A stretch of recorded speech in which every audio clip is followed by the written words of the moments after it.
My stepsister secretly stole my car, crashed it, and blamed me. Years later she begged for help, but I made her regret ever calling my name. I'm Laura, 21, female, and this is the story of how I walked away from a family that never truly saw me. I guess it started with my parents' divorce.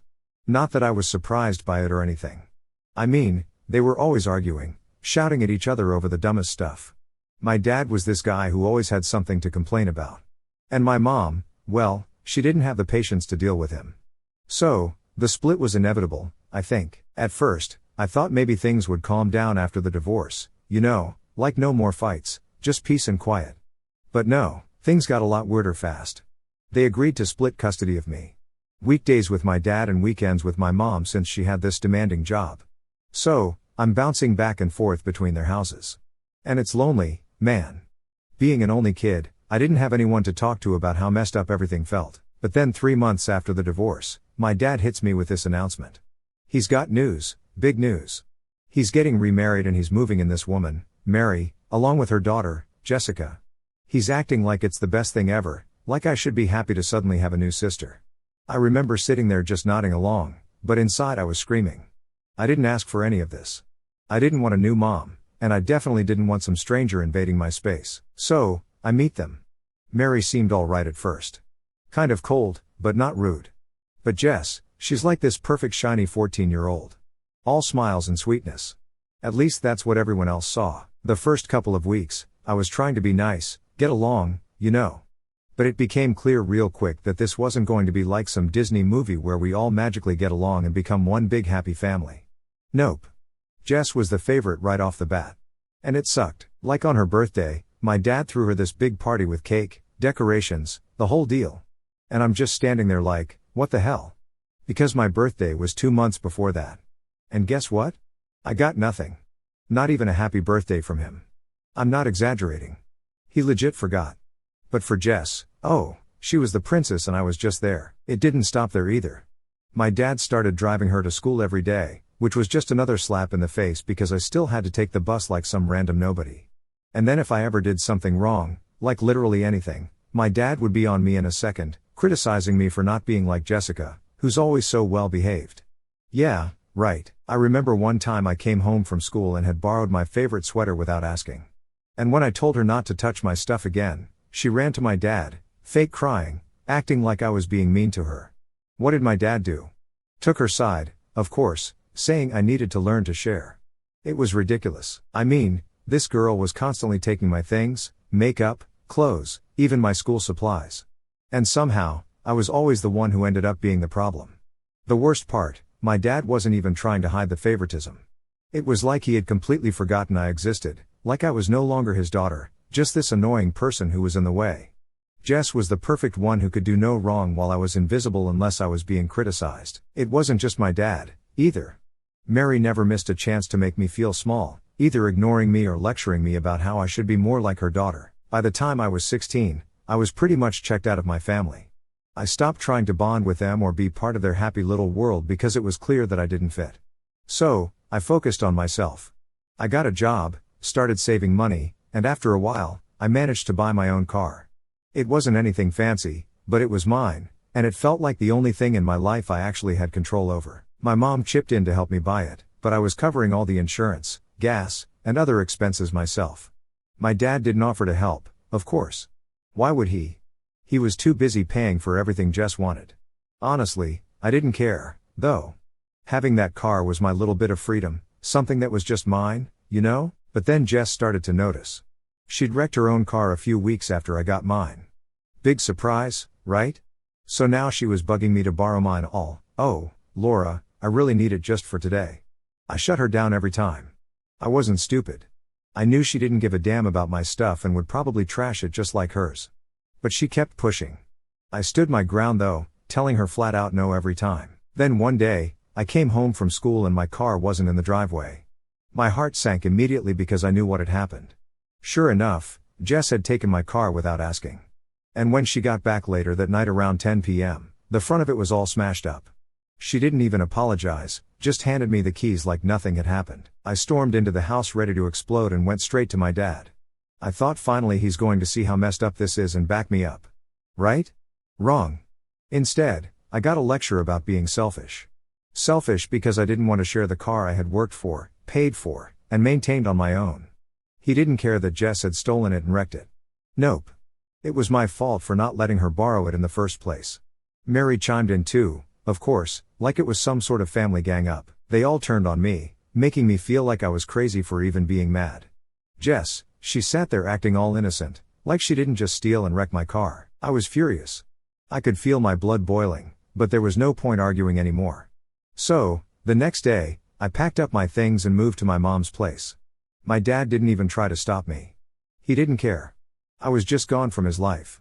And that was it. 5 years went by without a word from him or Jess. Not one phone call, not one text, nothing. But honestly, I didn't miss them. So, fast forward 5 years. I'm in college, living my own life, and things are going pretty good. I mean, I'm not rich or anything, but I'm making it work. I got a place off campus, a job that pays the bills, and friends who actually care about me, unlike my so-called family. Life finally felt like it was mine. Then, out of nowhere, I start getting these calls. At first, it was just one or two, and I didn't recognize the number, so I ignored them. I'm not the type to answer calls from numbers I don't know. Too many scammers out there, you know. But then the calls kept coming. Same number over and over again. I was like, what the hell? So, I finally answer thinking maybe it's important or something. And guess who it is? Jessica. Freaking Jessica. I hadn't heard from her in 5 years. 5 years of nothing from her or my dad. The second I heard her voice, my stomach dropped. Like, what could she possibly want after all this time? She didn't even sound like she cared about not speaking to me for years. She just jumped right into it like we talked yesterday. No big deal. Hey Laura, it's been so long. How have you been? I was kind of stunned at first. I didn't know whether to laugh or hang up. I decided to just be polite for the moment because I was curious about what she wanted. No way she was calling out of the blue just to chat, right? I'm fine, I guess. What's up? I said, keeping it short because I wasn't in the mood for small talk. She starts going on and on about how she's moving to my city for a new job or something. Apparently, she's had a rough couple of months, lost her place, and now she's relocating. I'm just sitting there listening, thinking, why are you telling me all this? And then she hits me with it. So, I was wondering if I could crash at your place for a while, you know, just until I get settled. I heard from Dad that you live there, and I figured we could help each other out. I almost dropped my phone. First off, Dad was still apparently keeping tabs on me, which was creepy enough, but the fact that Jess just assumed I'd let her move in after 5 years of silence. I couldn't believe the nerve. It wasn't like we were close before she ruined my car, and now she thinks I'm just going to welcome her with open arms. I took a second before answering because I didn't want to just yell no and hang up, even though that's what I felt like doing. I don't know, Jess. I mean, I don't really have room for anyone else here, and I've been managing on my own for a while now, I said, trying to sound as calm as possible, but inside, I was raging. She didn't even hesitate.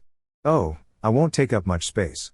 I don't even have much stuff with me, and I won't be able to pay rent right away, but you've been living there on your own, so I figured it wouldn't be a big deal. She said it like it was the most normal thing in the world, like I should just be cool with the fact that she expected to live rent-free in my place. It wasn't even a request at that point. It was more like she'd already made up her mind and was just waiting for me to say yes. But here's the thing. I've worked hard to get where I am. I don't have a lot, but I've been doing everything on my own. There's no way I'm letting someone who wrecked my car and hasn't spoken to me in years just waltz back into my life and take advantage of me. I'm sorry, Jess, but that's not going to work for me, I said, finally just putting it out there. I've got my own stuff going on, and I'm not really in a position to have anyone else staying here right now. I thought that would be the end of it. But of course, she wasn't done. Laura, come on. It's just for a little while. I won't be any trouble. I promise. I just need a place to crash. You're my sister. You can't just leave me hanging like this. I could hear the frustration in her voice, but that didn't make me feel any more guilty. If anything, it made me mad. Now I was her sister. Where was all this family talk when she and my dad made my life hell? Where was she when I moved out and never heard from them again? I took a deep breath. Look, I'm sorry you're going through a tough time, but I can't help you. You'll have to find another place. I'm sure there are other options. Her tone changed real quick. She went from fake sweet to irritated in a second. I can't believe you're being like this. I thought we were past all that old stuff. You've been doing fine, and it's not like you don't have space. This isn't fair, Laura. I had to laugh at that. Fair? Since when was life ever fair for me? I was done. I wasn't going to let her guilt me into this. Jess, I don't owe you anything. I've been taking care of myself just fine without you or Dad, and I'm not going to change that now. I'm sorry if you're struggling, but that's not my responsibility. There was a long pause, and I could tell she was fuming, but honestly, I didn't care. I'd spent enough years bending over backward for people who didn't care about me, and I wasn't about to start doing it again. Well, thanks for nothing, she snapped before hanging up on me, and just like that, the conversation was over. I sat there for a minute just staring at my phone. I felt a weird mix of emotions, relief, anger, disbelief. But mostly, I just felt tired. Like, why did I even have to deal with this? I had built my own life, moved on from the mess of my childhood, and now they were trying to drag me back into it. But at least I stood my ground. That's one thing I've learned over the years. If you don't stick up for yourself, people will walk all over you. And I'm done being walked on. So, after the whole mess with Jessica, I figured things would go quiet again like they had been for the past 5 years. I was actually kind of relieved after I told her no. I didn't feel bad about it because honestly, she didn't deserve my help after everything. But life doesn't just let you move on that easy, right? It was a few days after the whole Jessica thing and I was just chilling trying to get some school work done when my phone rang again. This time it wasn't an unknown number. It was my dad. Yeah, my dad, who hadn't bothered to contact me once in 5 years. I stared at the screen for a second, kind of frozen because I honestly didn't expect him to call me ever. A bunch of thoughts rushed through my head. Maybe he was calling to apologize, or maybe he had finally realized how badly he treated me. I don't know. I guess part of me was still holding out hope that he would call just to say, "Hey, how are you? I miss you." Or something like that. So stupidly, I answered, "Hello," I said, trying to keep it neutral because I wasn't sure what was coming. "Laura," he said in that serious annoyed tone he always used like he was about to lecture me. Right then, I knew this wasn't going to be a nice conversation. "Hi, Dad," I replied, already feeling the tension building. "I heard from Jessica," he said, and immediately I could feel the heat rising in my chest. Of course, he was calling because of her. "Oh, yeah," I said, trying not to let the frustration leak into my voice. He sighed. The kind of sigh that made it sound like I was the problem here. "She told me you refused to help her. She needed a place to stay and you just turned her away. How could you do that to your sister?" "My sister?" He actually had the nerve to call her that. I hadn't heard from him in years. And now he was coming at me, accusing me of being selfish because I didn't let the girl who wrecked my car and ignored me for half a decade crash at my place. I could barely believe it. "Dad," I said, trying to stay calm even though I was boiling inside. "Jessica and I haven't spoken in 5 years. She took my car without asking. Wrecked it and you didn't even care. You didn't even check on me after I moved out. Now she suddenly needs a place to stay and I'm just supposed to forget everything and let her move in. You're still holding on to that?" He snapped like I was being unreasonable for remembering the whole car incident. "That was years ago, Laura. She's your family. You need to get over it." "Get over it? Seriously?" It wasn't just about the car. It was about being ignored. Being treated like I didn't matter for years while he doted on Jess like she was his real daughter. I wasn't going to let him twist this around and make it seem like I was the one in the wrong. "Dad, it's not just about the car. You and Jessica made my life hell back then. You never cared about me unless I was in trouble or being criticized. I'm not going to let someone who's treated me like crap for years just walk back into my life because now they need something." There was a pause on the line and for a second I thought maybe I'd finally gotten through to him. Maybe he would see things from my perspective for once, but nope. Instead, he exploded. "You're so selfish," he yelled. "All these years, I thought you'd grow up and learn how to be part of a family, but you're just as inconsiderate as ever. Jessica needed you, and you turned your back on her. What kind of person does that?" I couldn't believe what I was hearing. I was selfish. The guy who hadn't spoken to me in years, who never once checked to see if I was okay after I moved out, was now calling me selfish because I didn't want to let his golden child mooch off me. It was like I was living in some kind of twisted alternate reality. "Dad, you have no idea what my life has been like for the past 5 years, I said, my voice shaking now because I was so angry. "You've never even asked. You didn't care when I left. You didn't care when I struggled to get by on my own. And now you suddenly want to lecture me about family. You don't get to do that." He went quiet for a moment, but I knew he wasn't done. I could almost picture him pacing around, trying to come up with something to say that would make me feel like the bad guy. "You're going to regret this one day," he said, his voice low, but still full of anger. "When you realize you pushed your family away and there's no one left to help you, you'll see how wrong you are. I'm disappointed in you, Laura." I really am. That was it. That was the breaking point for me. I'd spent years trying to figure out why my dad didn't love me the way he loved Jessica, why he treated me like I was a burden instead of his daughter. But in that moment, I realized I didn't need his approval anymore. I didn't need to keep trying to make him see my worth. If he was disappointed in me, that was his problem, not mine. I'm done, Dad, I said, my voice steady now.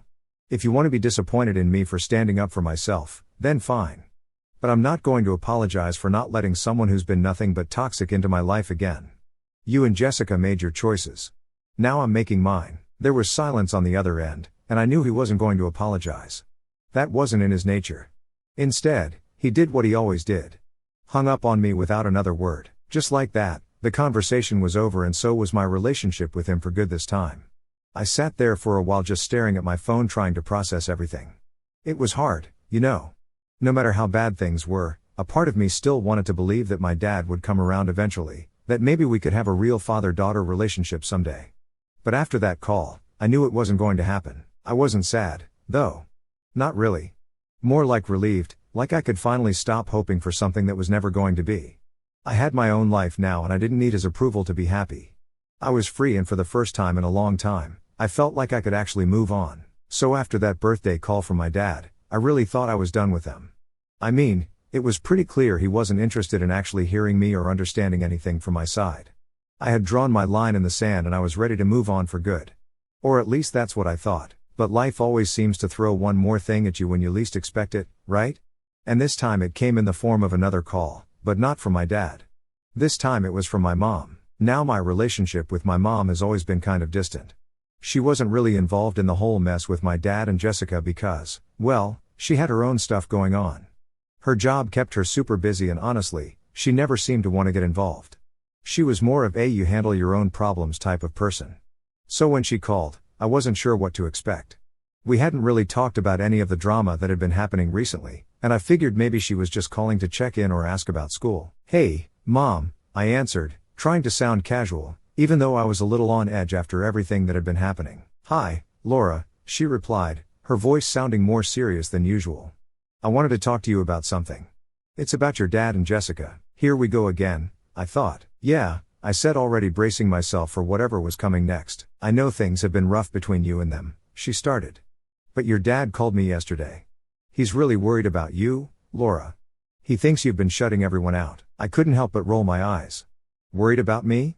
That was rich coming from a guy who hadn't spoken to me in 5 years, except to yell at me for not letting Jessica move in. "Mom, I'm not shutting everyone out," I said, trying to stay calm.